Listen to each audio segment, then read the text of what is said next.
할렐루야. 오늘도 좋은 날, 하나님께서 함께 하신 날입니다. 우리로 풍성한 생명을 얻게 하시고 누리게 하시는 주님, 이 좋으신 주님과 함께 동행하는 승리의 날이 되기를 축복합니다. 오늘은 2015년 6월 10일 수요일입니다. 오늘 우리에게 주시는 말씀은 열왕기하 4장 38절에서 44절, 자녀를 돌아보시는 하나님의 은혜. 이제 계속되는 엘리사를 통한 하나님의 기적의 역사가 계속 이어집니다. 오늘은 두 가지 사건이 있는데요. 길갈이라는 지역에 선지 학교가 있었고, 길갈이라는 지역에 흉년이 들었습니다. 그러니까 선지자의 제자들이 밥을 잘 못 먹고 있었겠죠. 엘리사가 그곳에 갔을 때 그 제자들이 엘리사 앞에 앉습니다. 하나님의 마음을 품었다면 이들을 그냥 놔둘 수 없었죠. 이들에게 음식을 먹이고 싶은 엘리사는 큰 솥을 불에 걸어놓으라, 국을 끓이라 라고 사원을 통해서 시킵니다. 그때 문제가 생깁니다. 어떤 사람이 채소를 캐러 들에 나갔다가 들포도 덩굴을 만났는데 그곳에서 들호박을 땄습니다. 그 들호박을 썰어서 국에 넣었죠. 그들은 무엇인지 알지 못했습니다. 근데 무리들이 이걸 퍼다가 먹는데 거기에 죽음의 독이 있다라고 외칩니다. 그러니까 능히 먹지 못한다라는 것이겠죠. 그래서 엘리사가 그러면 가루를 가져오라 하여 솥에 던지고 이르되 퍼다가 물에게 줘 먹게 하라. 즉 숯 가운데 독이 없어졌습니다. 첫 번째 메시지입니다.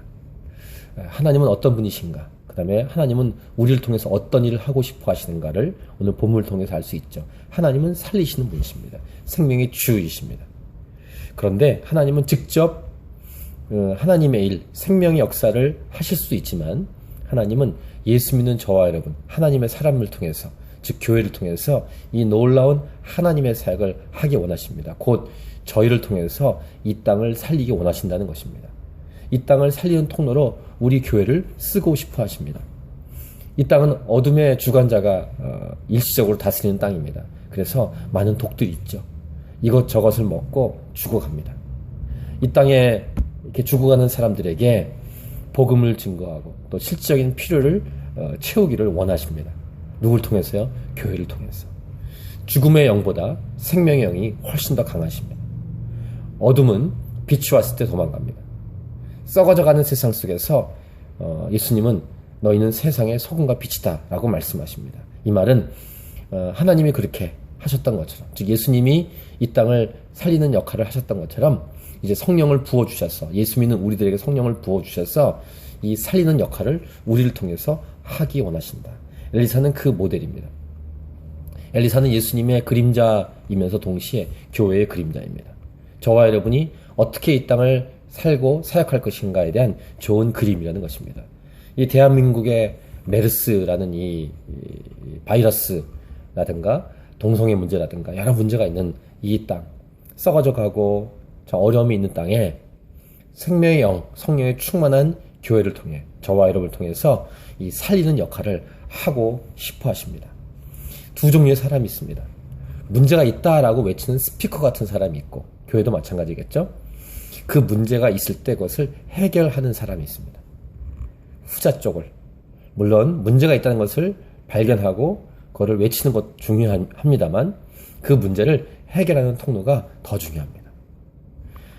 음식물에 독이 있었다. 독이 있습니다 라고 외치는 것으로 끝나지 않고 그 독을 해결하는 엘리사와 같은 역할을 교회가 하기 원한다는 것입니다. 두 번째 사건은 한 사람이 바알 살리사에서부터 와서 처음 만든 떡, 곧 보리떡 20개와 자루에 담은 채소를 하나님의 사람에게 드립니다. 헌물했습니다. 그래서 그가 이르되 무리에게 주어 먹게 해라. 보리떡 20개가 있었는데 사람들은 100명이었습니다. 그러니까 사화는 합리적으로 계산이 안 되거든요. 100명에게 어찌 이것을 100명에게 주겠나이까? 이렇게 얘기했을 때 엘리사는 또 이르되 무리에게 주어 먹게 하라. 중요합니다. 여호와의 말씀이 그들이 먹고 남으리라 하셨느니라. 할렐루야. 계산기 두들기고 이성적으로 합리적으로 계산하는 것 이상으로 중요한 것 하나님의 말씀입니다. 아까 말씀드린 것처럼 하나님은 살리기 원하십니다. 또 생명을 풍성하게 하기 원하십니다. 우리 하나님은 통이 크십니다. 모자라게 주시지 않고요. 딱 맞게 주셔서 감사하지만 넘치게 주십니다. 신약의 오병이어 기적도 남았죠. 칠병의 기적도 남았죠. 오늘 본문 보십시오. 마지막 본문입니다. 그가 그들 앞에 주었더니 여호와께서 말씀하신 대로 먹고 남았더라. 할렐루야. 하나님은 이런 분이십니다. 마찬가지로 이런 통로로 우리가 쓰임 받아야 할 것입니다. 소년의 오병이어처럼 이 어떤 사람 바알 살리사에서부터 온 사람처럼 보리떡 20개와 채소를 헌물하는 것처럼 이런 자그마한 주 앞에 드리는 자그마한 행동을 요구하실 뿐만 아니라 이것을 믿음으로 나누어 먹게 하면서 나눌수록 풍성해지는 그런 놀라운 통로로 이 교회가 예수 믿는 우리가 쓰임 받기를 주님은 원하십니다. 그렇게 쓰임 받으십시다. 하나님은 살아계시기에 우리를 통해 일하신다면 우리는 능히 이 놀라운 일을 하나님의 통로로 쓰임 받아 할 수 있을 것입니다. 이 하루가 그런 날이 되십시오. 여러분의 일생이 그렇게 하나님의 생명의 통로로 살리는 통로로 쓰임 받는 그런 놀라운 축복의 인생이 되십시오. 몸된 주의 교회가 그렇게 놀랍게 살리는 통로, 생명의 통로로 풍성하게 회복시키고 치유할 뿐만 아니라 그렇게 먹고도 남게 되는 그런 풍성함의 통로가 되길 원합니다. 오늘도 그런 하나님의 능력을 따라 살아가는, 그런 승리하는 저와 여러분의 삶이 되기를 원합니다. 아멘.